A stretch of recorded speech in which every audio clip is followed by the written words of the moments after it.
Okay, I think we might start and people can join us along the way. So I'll just briefly introduce myself. I'm Vanessa Barrett and I work for the Foundation for National Parks and Wildlife for the Wildlife Heroes project. And we kind of hosting the webinar today for our very special presenters, Peter and Tim from New South Wales National Parks and Wildlife. My job today is I'm just going to be monitoring the chat so that people can ask questions along the way, just to help Peter and Tim monitor that. But Peter and Tim will be taking over in just a sec. And I have received quite a few questions by email already, and Peter and Tim already have those questions, so they'll incorporate them into the presentation today. Before I hand over, I just want to remind everybody that if you're not following Wildlife Heroes, you might be missing out on news about grants and training and resources. So there's two really good ways you can stay in touch with us. One is you can join our mailing list, and that's really easy. You just go to our website, Wildlife Heroes with an E in it, .org.au. So go to the website and join the mailing list. We've also got a new Facebook group, which is called the Wildlife Heroes Notice Board. And that's for all wildlife carriers across Australia. So you can just go to that Facebook group, ask to join, tell us which group you're a part of, and that's another way we can keep you up to date with everything that's happening with Wildlife Heroes. So I'm going to hand over to Peter and Tim now, and just in advance I want to say thank you so much to them for the work they've done putting this presentation together and making themselves available to talk to all of us. Thanks, Vanessa. Thanks for hosting and organising today's webinar. It's a really fantastic opportunity for Tim and I to reach a fairly broad audience about the Bushfire Relief for Wildlife Rehabilitators program that we're now leading on behalf of the New South Wales Government. Thank you all for joining. The session today will be recorded, so hopefully you're all okay with that. Just keep that in mind if you do decide to ask a question when it comes time for questions. As Vanessa mentioned, she'll be moderating the chat and keeping an eye on the chat. This is a webinar, so the idea is that we provide you with information. We will have moments for questions. There are multiple ways that you can ask questions. You could pop a question in the chat and keep an eye on that throughout the session, and we'll pause and respond to questions during the presentations or at the end. And when it comes time for questions, you can also flag in the chat that you would like to ask a question, and then we'll get to you and ask you to unmute. In the meantime, just a reminder to keep yourself muted until it's question time and you're asking a question, just so we don't have background noise. So firstly, I'd like to acknowledge the traditional owners of the land that we meet on today. Obviously, we're all over New South Wales. I'm on Awabakal country, and I pay my respect to elders past, present and emerging. If you'd like to have a go at the chat, if it's not something you're familiar with and you know the traditional country that you're coming to us from, pop it in the chat. Could be a good way to practice and share with people where everyone's from and some information about traditional owners around New South Wales. So I mentioned to remember to keep yourself muted. You can ask questions via the chat as they come to you, or when we pause for questions. Vanessa will moderate. We're also going to use a website called Menti. Menti is a website that can be used for live polls. So I will pop a link to Menti in the chat when we get to that, and you can also, if you want to pre-prepare a device, you can pop in www.menti.com and we'll have the code for you to enter on the slide when we get to that. Excellent, we've got lots of people from a couple of people from Wiradjuri country, Gadigal Wangal. Awesome, thank you. All right, so we'll kick off. So we're here today to talk about the Bushfire Relief for Wildlife Rehabilitators program. This is a $1 million program funded through the Environmental Trust. It's a commitment that was made by our New South Wales Environment Minister, Matt Keane, during the bushfires. $500,000 of the $1 million is in grants to the wildlife rehabilitation sector in New South Wales, and the other $500,000 is to help make improvements around coordination, capability and access to veterinary services for wildlife in emergencies. So a little bit about me, so you know who you're hearing from. You'll be hearing from me initially on a program overview, and my colleague Tim Johnson will also be presenting the results of an after action review survey that you may have participated in. Tim will introduce himself when he comes to speak. For me, I've worked in conservation and land management with the National Parks and Wildlife Service in New South Wales since I finished uni in the 90s. I'm from Newcastle. I went to university in Newcastle and studied environmental science and fire ecology for my honours degree. I'm now leading this $1 million bushfire relief for wildlife program with Tim. And prior to that, I had recently led some conservation and wildlife bushfire recovery programs in the Hunter and Central Coast following the catastrophic bushfires of last season. And I've spent the last few decades working in park operations with parks as a ranger and area manager. I have qualifications in environmental science, ecology, environmental law, government management, bushfire and incident management, and workplace training and assessment, and lots of experience planning and delivering bushfire management programs in conservation reserves, as well as leading bushfire suppression operations, particularly remote area firefighting across the Greater Blue Mountains World Heritage Area. I'm one of a handful of parks officers who's qualified as a major incident controller with the Rural Fire Service, and I've contributed to the design and delivery of multi-agency and interstate fire and incident management training. When I'm not working, I like to garden and I like to race yachts, and that's a picture of me doing a burn a few years ago. So where does this all fit? So the National Parks and Wildlife Service is actually now part of the Department of Planning, Industry and Environment, or DPI, piece of DPI as we like to say. And there's a group in DPI called the Environment, Energy and Science Group. We fall under that group, and National Parks is broken up into park operations. So you might deal with people from park operations areas and branches in your locality. And then there's park programs which cover programs across the whole state. So we sit in park programs with this bushfire relief program under conservation branch and the biodiversity and wildlife unit. You may have dealt with our colleagues Ron Herring and his team. He's also in the biodiversity and wildlife unit. Bear with me.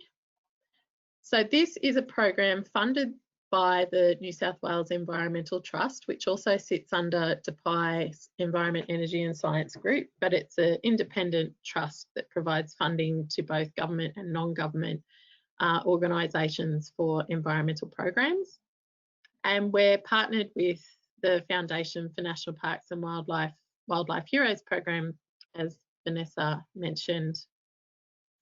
We're also working closely with New South Wales Department of Primary Industries, who have responsibility for agriculture and animals in emergencies under the New South Wales State Emergency Management Arrangements. And we're working with the New South Wales Rural Fire Service as well. So I'm keen to hear from you just quickly. If I will pop a link to the Menti in the chat, but if you could go to Menti, hopefully the link will work, just bear with me. And that didn't work. I can't cut and paste for some reason. Okay, so I'll try again. All right, my link won't work in the chat. I can't cut and paste, but I'll try and type it in. But you can see the details there on the screen. If you go to www.menti.com and use the code 6513750, then you can pop in the one word that describes your experience during the 2019-20 bushfire season. I'll display the results. Thank you, Tim, for that, and I'll also put this link in.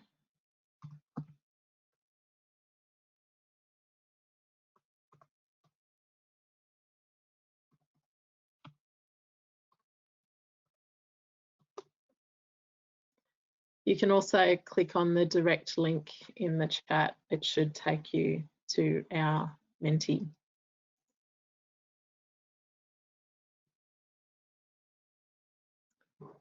We'll take a minute for you to respond.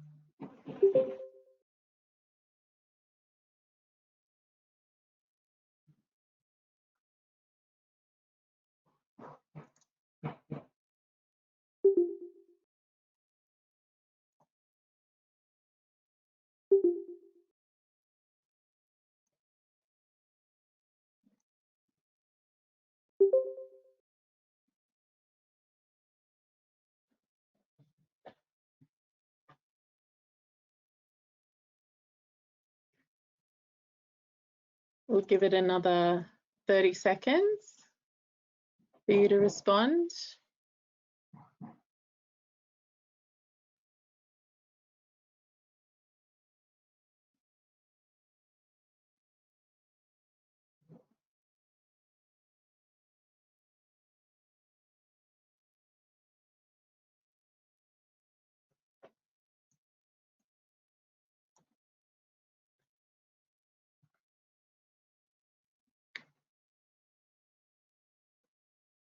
Thank you for responding to that.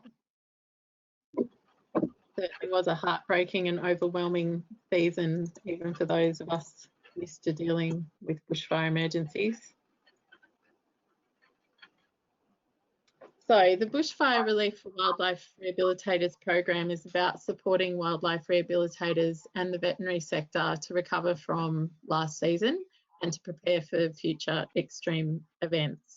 The program runs across 3 streams. The first being grants to the wildlife rehabilitation sector.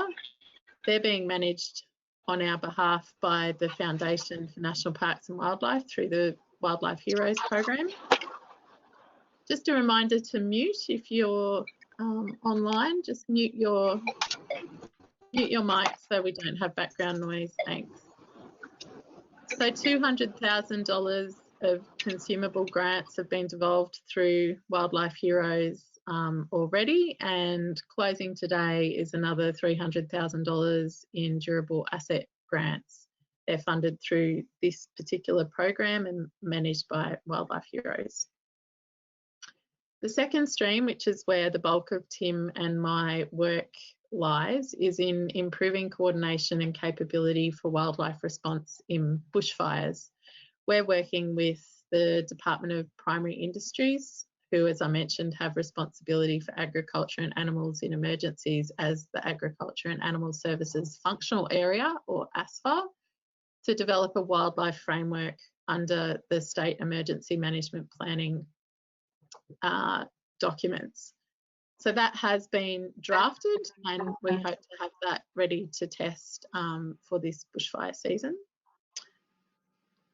We're also working, sorry, just a quick link. Oh, just bear with me, I've got tech issues going on here. So yeah, the Agriculture and Animal Services Functional Area has a supporting plan under the New South Wales State Emergency Management Plan, and the wildlife framework will sit underneath that ASFA supporting plan. So we are also working on trialling a technical advisor wildlife role for establishment in incident management teams. We've been testing that role in our prescribed burn operations. It's a really critical role to provide liaison with services that might support wildlife response in bushfires and other emergencies. It sits under the Australasian Inter-Service Incident Management System. So it fits in with the incident management system that all emergency services in Australasia operate under. And the idea is that they would provide information and advice to the operational incident management team around wildlife response, and also provide a liaison role with services and organisations external to the operation that might be able to assist with wildlife response. So testing this in prescribed burns this season. Some of the things we've done are pull out ecological information for the burn block and use that to help brief the crews and give them practical tips on how they can help protect wildlife and other ecological values while conducting the burn. Some of the things we can do is maintain a low intensity burn, particularly for things like koalas. So we keep the flame height really low so that any koalas in the area aren't affected by the heat of the flames. We can also clear around habitat trees like our colleagues doing here. So we clear the fuel from around the base of the trees so that the trees don't burn during the planned fire. And that means that hollow bearing trees are retained rather than burning and falling down or having to be cut down because they become a hazard.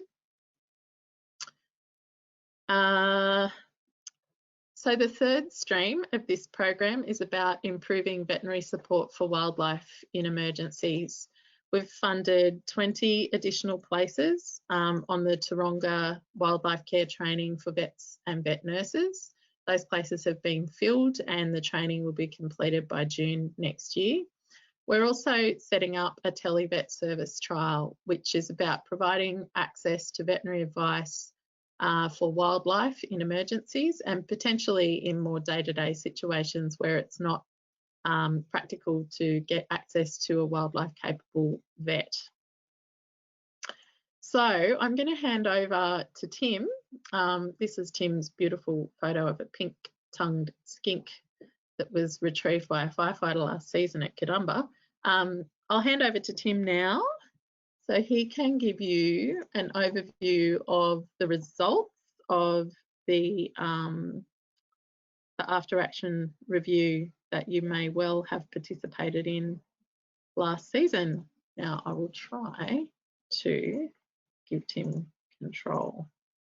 Great, I think Vanessa might have transferred me over. Is that correct? Can everyone see my screen? Thank you very much, and hello everyone. Tim, I'll just let you know we can see your standard PowerPoint screen, not the presentation. Yes, no worries, thank you. Should be right now. A little bit of a delay in it, I think.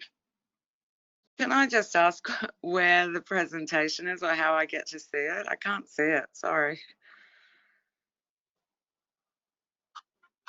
We'll also we'll be providing the presentation as PDFs afterwards, but it should be in a screen below, isn't that right, Vanessa? It should be.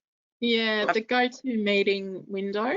It should appear in the GoToMeeting window. Well, I don't have that. I just swipe left, but I've got it. Sorry, thanks. Oh, okay. No worries. Okay, so hello, just a very short blurb about me. It's always a little uncomfortable talking about yourself, but I've been in the natural resources management industry for around 15 years. I've got a background in environmental science and I've done further studies in conservation land management, river restoration and wildlife management. I've only been with national parks for a couple of years in the planning team. I worked on the strategic plan for the Greater Blue Mountains World Heritage Area. But prior to that, I was with Fairfield City Council looking after the natural resources program there for around 7 years. I had a team of 3, Providence Community Nursery, and a budget of around $1 million a year. Now, during that time, I managed the Cabramatta Creek Flying Fox colony and put together some protocols around heat stress events for that colony. It had a couple of quite catastrophic heat stress events before I joined, so I set up some protocols, and luckily it didn't happen. But yeah, the goal was to reduce mortality and ensure the safety of the carers and rescuers that were going onto site. In my spare time, I just like to get out into the natural world with my camera, basically. So I suppose that's enough about me. In line with the program logic that Peter had up, I'll be talking about the after action review that was completed, and that'll be a part of our ongoing engagement with the rehabilitation and veterinary sectors. The survey was conducted in May this year, and we had around 340 odd responses from wildlife rehabilitators and around 55 submissions from the vet sector. Now, those surveys were nuanced slightly differently due to the different experiences that the vet sector and the wildlife sector had, and I'll be presenting those results today. Now, this was a pertinent point that came out that I just wanted to point out to everyone. The wildlife rehabilitators who did respond to the survey dedicated over 17,000 days and services valued at almost $5 million. Now, obviously, the real number is much more, but I thought that that was a nice point to put in at the start. Now, there's a little bit of a lag with my screen, but it's going to pop up soon. I just thought I'd put up a distribution of the responses down the coast, so by location. As you can see, as you look from the north coast down to the south coast, it has the number of responses next to the name. There's quite a good representation throughout the east coast, from Lismore down to the Bega Valley. So, you know, Sydney and around the Sydney Basin did have a good representation of submissions, but it wasn't it. There was a good representation up and down the coast. So I thought that was a nice graphic to start with. Now, this is just some stats around that we got around the roles conducted, time spent and expenses. So obviously most of the roles undertaken by rehabilitators was around coordinating or conducting rehabilitation and dealing with public inquiries.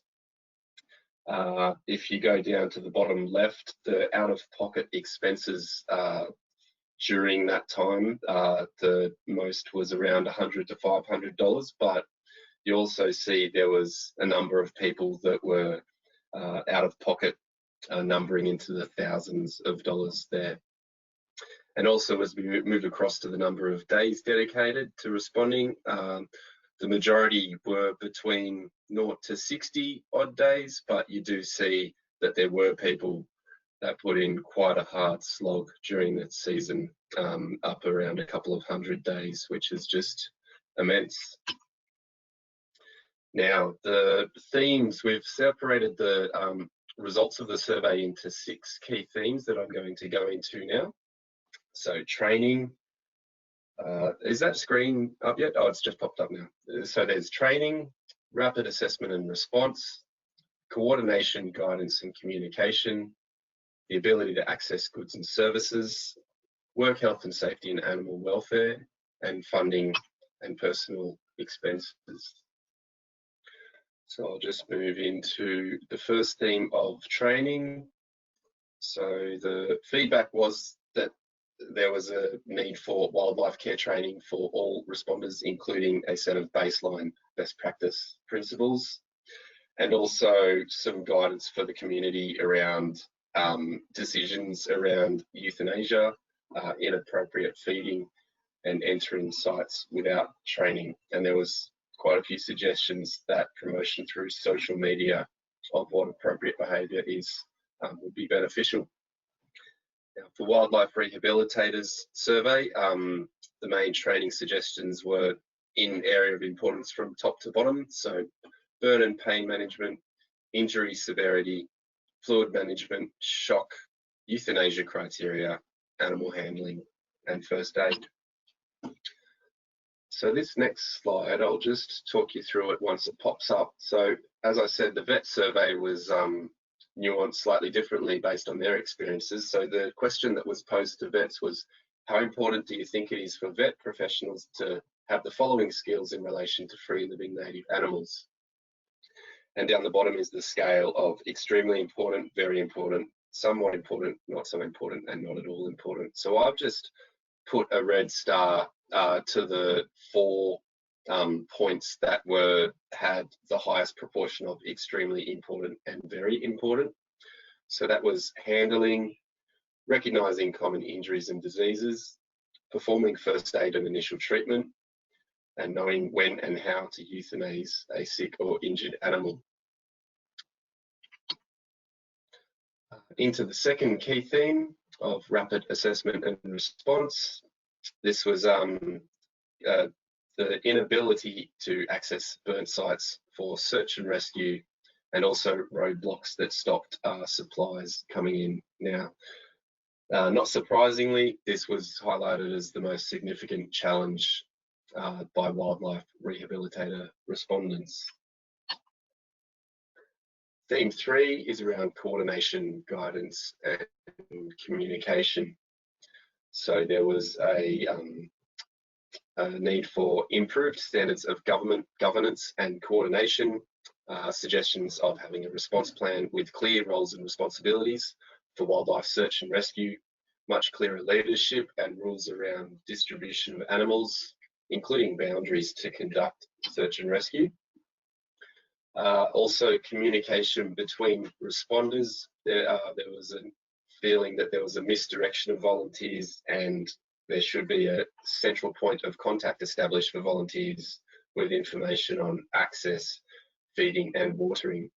I just wanted to point out there was also quite a bit of positive feedback around cooperation between volunteer groups, and when that cooperation did occur, there was positive outcomes for wildlife. And lastly, the access to information expertise was mostly okay during the period, with some understandable issues with phone lines and internet in some locations. Theme 4, the ability to access goods and services. So recruitment of personnel, there was a need for organising teams of carers, vets, shooters and darters for quick deployment, and access to facilities and equipment. For rehabilitators, they found that there was a lack of space to treat wildlife, establish storage facilities and temporary housing, and mobile triage was another suggestion. For the vet sector, they were most interested in more medical supplies, access to rehabilitators, and access to additional vets and facilities. Continued with donations. It was there was positive feedback around donations, obviously, that were given during that catastrophic season, but money was obviously more beneficial than goods, as with goods they may not have been appropriate and they may have been donated in the wrong spot, rendering a logistical problem with getting them to the right location. Supplementary food and water in the field and coordination of it, and access and supply shortages of food and water, and there was a suggestion to have a centralised mobile water and feed station system to be able to then have quick deployment to local areas. With regards to access to the vet sector, this was found to be satisfactory but difficult after hours and on weekends, and there was feedback that there was a lack of standard around euthanizing wildlife. Theme 5 is WHS, Work Health and Safety and Animal Welfare.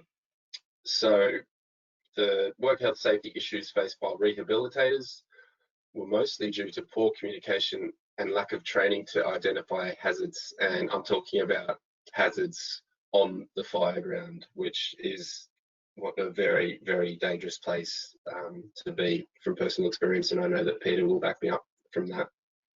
And there was also a number of points made around mental health during the fire season for rehabilitators. Animal welfare concerns were raised again, and this is based around, back to theme 2, basically around the inability to conduct search and rescue. So yeah, there was obvious animal welfare concerns by not being able to access the wildlife themselves. The vet sector didn't observe any large work health safety issues during their handling and treating of wildlife. On to theme 6, which is funding and personal expenses. So there was a wish to improve the sector's access to funding, the operational expenses that I put in those tables at the start of this presentation.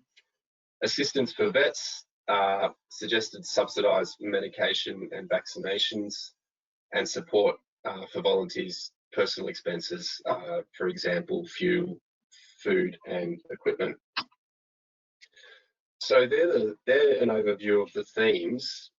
Now, how do the themes from the after action review link to work that Peter and I are conducting on the Bushfire Relief for Wildlife Rehabilitators project? So I'll just dive into that now. So there might be a little bit of repetition in the projects that Peter and I are working on, but it's just the goal is to see how it links back with the themes. So firstly, with training, we've got 3 key elements across our project that training is a big factor. So firstly, firefighters being trained in wildlife first aid and being provided a booklet in wildlife first aid. The wildlife response teams that Peter mentioned briefly will be established, and they'll be trained in bushfire awareness and the Australian Incident Management System.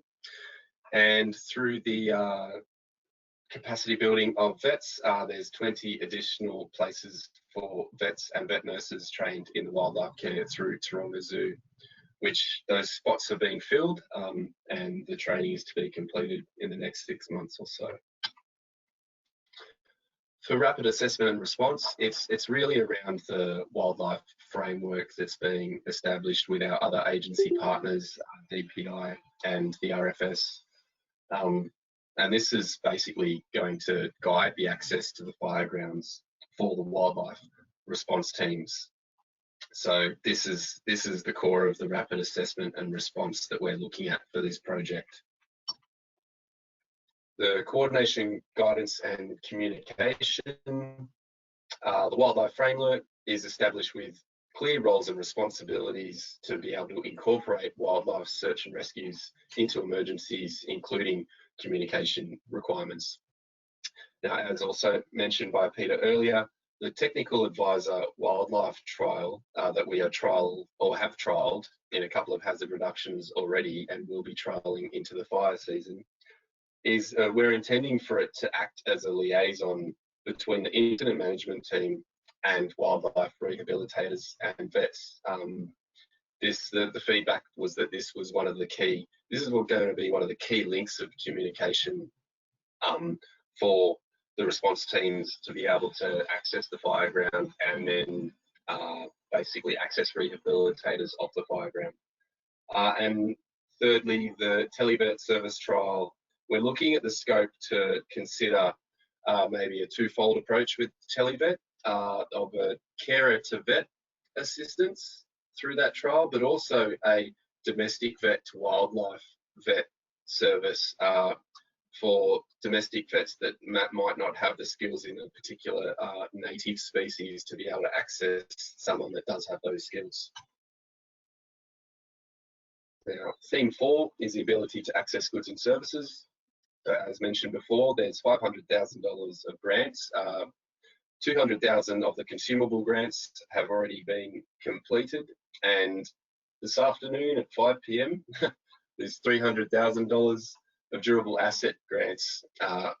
Applications will be due, and they're $10,000 to $50,000 for recovering burnt assets and capacity building for wildlife rehabilitators assets. Now, with regards to the wildlife response teams, the scope of who will be filling those roles is still to be developed, but it's probably going to be around skill sets. So whether that's internal in government or outside of government, that's still to be decided, but it's really the skill set that we'll be looking at, which will be including shooters, darters, vets and carers that are willing. And lastly, from theme 4, again, the televet service that I mentioned earlier. Now, I just wanted to put this graph up as well because I thought it was quite poignant from the survey. What role best describes the person you mostly accessed in the vet sector? So this was a question to wildlife rehabilitators. So the vast majority of people that answered that question accessed their local veterinarians. So we're taking that information on board when we're scoping televet, and also when we're working through logistics of the response teams. Now on to theme 5, work health, safety and animal welfare. I could pretty much put almost everything in the project because animal welfare is at the core of this project, but I've just got 4 points here. So the framework to guide access to fire grounds as soon as areas have been deemed safe. So the response teams that then can access the fire ground will have a skill set to prioritise animal welfare. And mentioning again the firefighters that are trained in wildlife first aid, this will contribute to animal welfare of wildlife that they encounter on the fire ground. Now, in our initial discussions around the firefighters training, we're not looking to them to be solving all the problems when they're on the fire ground. If they just have some of those basic skills for identifying when wildlife is injured and the basic techniques for handling and putting them in a safe space before they can be transferred either to the response teams or to carers off the fire ground, that's the main goals we're looking at for the scope of that training for the firefighters. And lastly, obviously, again, the televet service trial will contribute to animal welfare through a quicker access to vet and better wildlife expertise. And theme 6, the funding and personal expenses.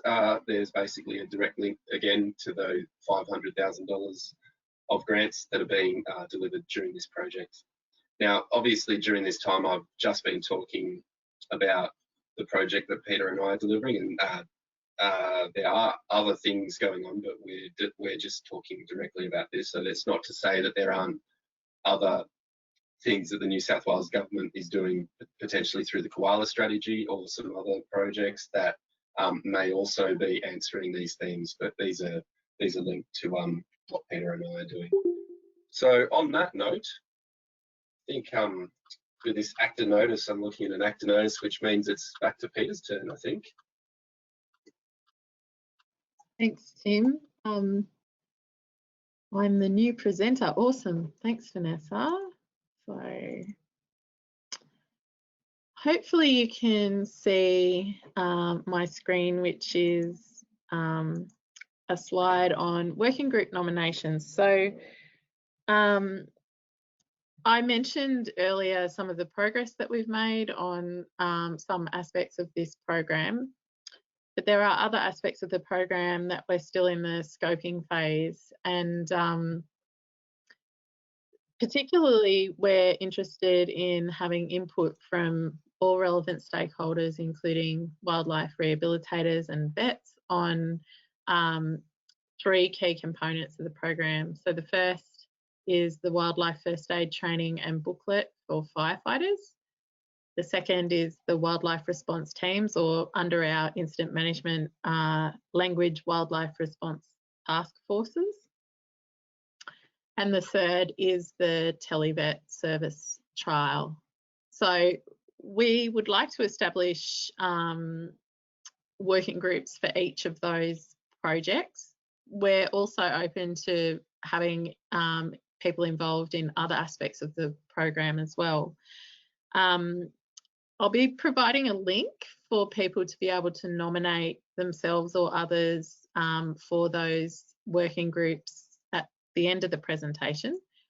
But just before we move on to that, if we can go back to the Menti, if you could click on the link if you haven't already, and I'll try and put that link back in there again.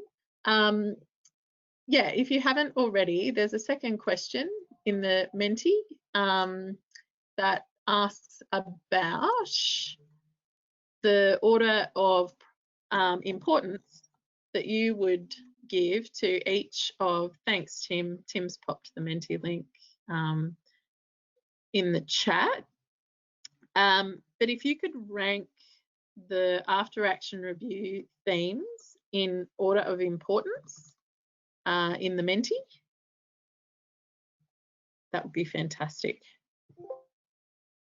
We'll give you a minute to do that, and I will attempt to get the results up on your screen.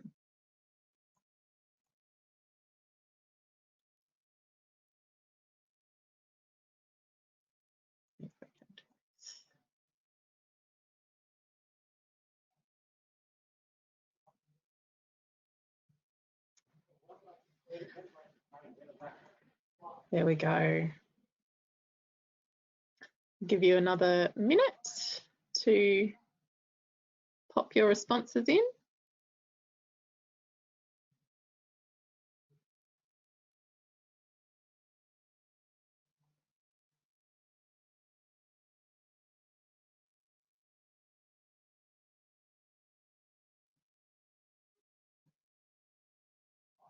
Oops, sorry about that.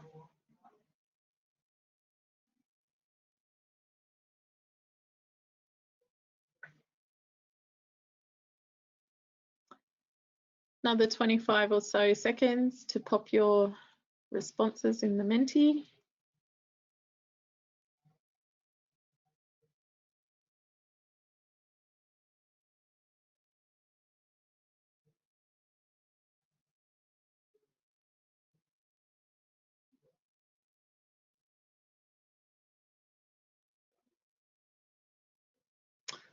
Okay, thanks everyone who responded in there. Hopefully, yes, you can see on your screen the results from that little poll, and the top 3 items according to this audience are rapid assessment and response, coordination, guidance and communication, work health and safety and animal welfare.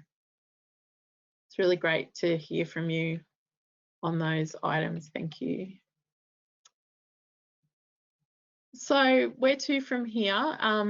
As I mentioned, we're seeking nominations to 3 working groups, one for the wildlife first aid training and booklet for firefighters, another for the wildlife response task forces, and a third for the televet service trial. I attempted to paste a link in the chat earlier and it wouldn't work. I'm not sure if this will work, so let's see. No, I can't paste, unfortunately. What we can do is send out the link to the working group nominations form after the webinar. So there's an opportunity to nominate up to 3 nominees for each working group, and we'd encourage you to talk with your groups about who might nominate for each one. We're really keen to get a diversity of input into those projects.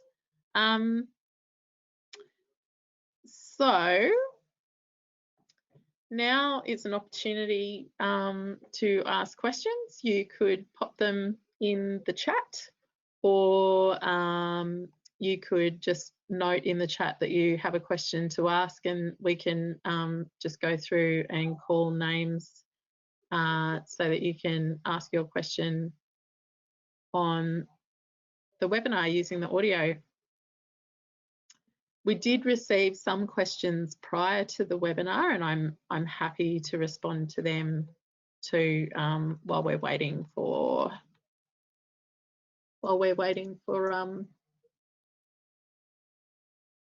questions on the chat or people to pop their hands up. Christy, you have a question you would like to ask. Go ahead, unmute. Thank you, Peter. I just wanted to see if I was sort of understanding this correctly from what you guys have said. So if we're talking about next fire season, you imagine that the wildlife response teams will be in the fire grounds, and then other carers will be outside the fire grounds ready to potentially accept those animals and take them to the vet or whatever treatment is needed? Yeah, so look, everything in incident management needs to be scalable.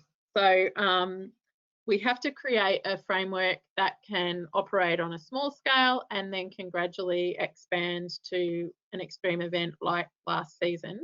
But what you've described is essentially the general process that I imagine would work, which is where you have wildlife response teams that are like the frontline commandos. They go in, they search for animals in targeted areas. Any animals that do require further treatment would be taken out of the fire ground to, you may on a large scale have like a staging area for triage where decisions are made around whether they go on for further veterinary treatment or whether they go to a rehabilitator. But the general idea, and I guess the thing to keep in mind, is that incident controllers are always mindful of the risk to people on a fire ground. So the overarching priority for them is protection of life and property, and life includes their firefighters and anyone involved in the operation. So minimising exposure of humans to that risk is always going to be front of mind. So whatever we set up, it needs to be something that incident controllers can accept the risk of. So that means qualified people in only the numbers required to do the job going into a fire ground, and then, as you suggested, transferring animals that require further assessment or treatment away from the fire ground to a cohort of people who are capable of doing that. Okay, thank you. No problem. Lisa has asked, are the teams reviewing other disaster response plans other than fires, storm, flood, heat, drought, massive animal events? Yes, Lisa. So Department of Primary Industries, through their Agriculture and Animal Services functional area, as I mentioned, are developing a wildlife framework, and that is for all hazards. So that's under our emergency management arrangements in New South Wales for all hazards, including bushfire, flood, storm, biosecurity. Yeah, hope that answers your question. No worries. Some of the questions that came in prior, we've got another question from Gary. Have you considered use of apps on smartphone linked to mapping to record where carers have left water, for instance, or seen animals, for example, koalas, that don't require attention? Data's then live and GPS and time linked. Great suggestion, Gary. And yes, well, we haven't actually looked into the details of that, but it's certainly something that's come up in discussions with various stakeholders. For example, I4 have an app now that you might be aware of that allows people to figure out which wildlife group is in the location where they are. For example, if they found an animal, there's opportunity to expand apps like that. There's also opportunity to use operational data. For example, the Fires Near Me app comes direct from incident management teams, the data that you see there. So there may be opportunity to link in with those sort of tools, but it's definitely something we would investigate. Sonia, you have a question, go ahead. Yeah, hi. I'm with Sydney Wildlife, and although we weren't in the fires, I did with our mobile unit. I spent a lot of time on the south coast setting up triage areas, and I suppose a comment would be one of the frustrations was we weren't obviously allowed into national parks, but we were allowed into private lands, and we didn't actually have to do a lot of search and rescue. People brought animals to us and we were flat out, so it didn't really matter.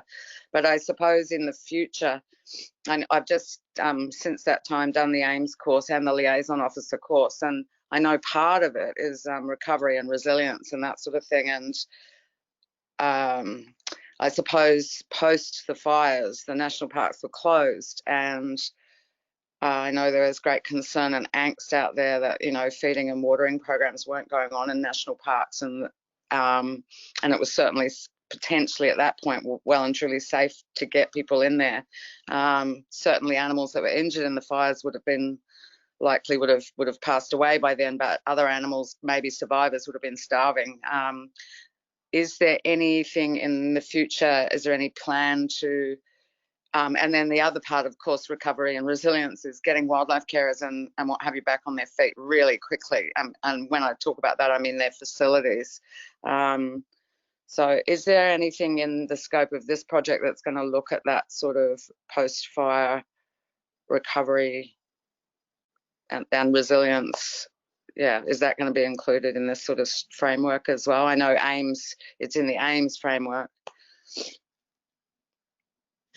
Yeah, so all emergency management done well runs across the full spectrum of prevention, planning, response and recovery. So the wildlife framework will look at all those aspects of emergency management. That is being led by Department of Primary Industry. It is actually their responsibility under the emergency management arrangements in New South Wales. We're having a lot of input into that. Right. It's not necessarily part of the scope of this program that will actually set up the things that deliver that, but the framework will provide a statewide guide as to what is required to provide effective wildlife response before, during and after an emergency. Yeah. And the other thing, just to let you know, and I'm actually, since that time, because I was running around, and I know that question just came up about software, and that's actually something I'm looking at getting developed at the moment, or I've been working on it for the last few months. So yeah, I wouldn't mind maybe talking to you guys about that later, but yeah, I have something in the pipeline with that. Yeah, which might be really useful. Really in happy. Yeah, but I'll leave that for a separate conversation. But yeah, I'd love to talk to you guys about that as well. Yeah, for sure. Definitely interested to talk with anyone who's doing related work so that we can work together. So other questions? From WISE training, are there any ideas on how triage hubs or centres might work or be managed? Again, that's something that we need to consider under the wildlife framework that Department of Primary Industry are working on. Essentially, they'll be looking to apply principles and tools and procedures that they use for livestock and domestic pets where possible, so that the process is familiar to people. But they're just in the process of drafting that framework, so I can't really talk to the detail of that, but it is certainly something that we're aware needs to be considered. Thanks, Michelle, for letting us know. Taronga is developing an app that allows for monitoring supplementary provisioning in testing now, working with RSPCA Australia. That's awesome. Lisa, is habitat rehabilitation and wildlife release strategies part of the program? Not this program, Lisa, but across New South Wales parks, absolutely. rehabilitation and recovery for conservation and wildlife is a huge focus. In parks currently, we're doing the biggest pest animal control programs, like statewide, that we have ever done in response to the bushfire season. And there's a whole lot of work going on around weed control and rehabilitation programs post-fire as well. In terms of wildlife release strategies, I'm not sure if that question relates to wildlife that have gone into rehab post-fire or more broadly around threatened species and rewilding, but there's certainly work happening around rewilding programs. You might have seen just this week some news on bilbies being released in Sturt National Park. So there are initiatives underway in that regard.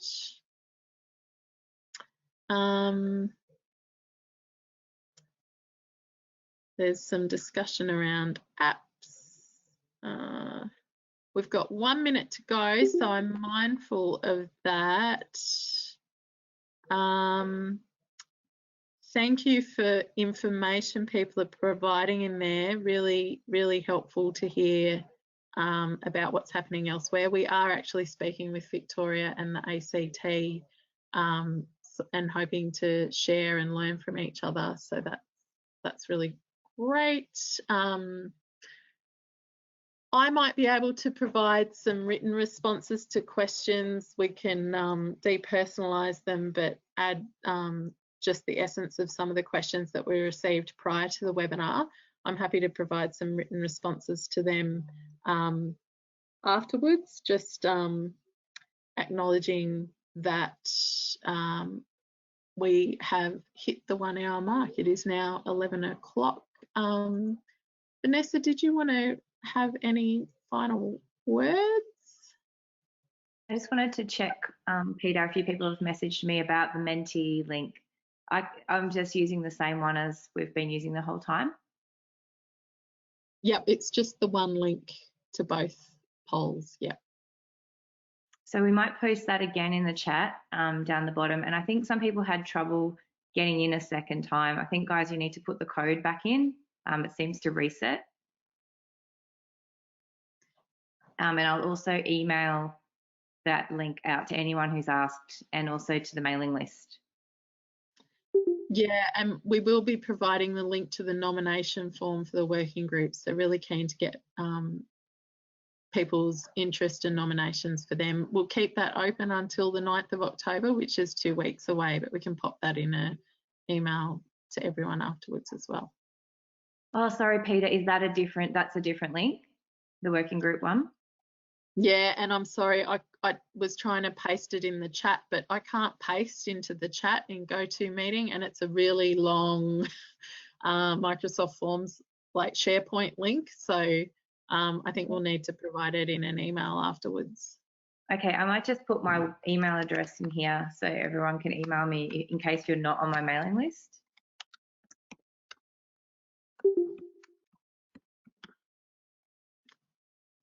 Okay, well, I just want to thank everyone for attending and for your questions, and feel free, my email and Tim's email is up on the screen now. So if you'd like to contact us to talk further about the program or get involved or ask questions, please do.